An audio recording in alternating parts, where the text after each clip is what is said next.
Mundur lagi. Syederalun masyarakat menyambut antusias kedatangan Presiden Republik Indonesia Joko Widodo saat tiba di PD pada Selasa 27 Juni 2023 sekira pukul 10.30 waktu Indonesia Barat.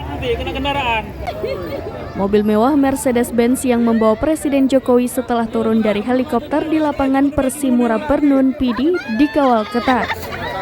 Namun demikian masyarakat tetap setia menunggu meski berdesakan di tepi jalan memberi salam sembari melambaikan tangan ke arah Presiden. Dari dalam mobil Presiden membagikan baju kaos untuk warga yang menunggu.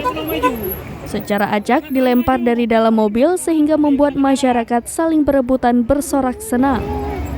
Meskipun pengawalan cukup ketat pasukan pengamanan Presiden, pihak TNI Polri berjaga dan meminta supaya warga tetap berdiri di tepi jalan tidak naik ke atas aspal.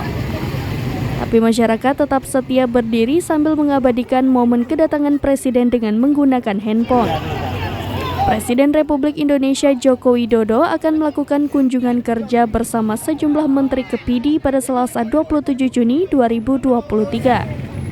Kedatangan Jokowi dalam rangka peluncuran program pelaksanaan rekomendasi penyelesaian non-yudisial pelanggaran hak asasi manusia berat di Aceh.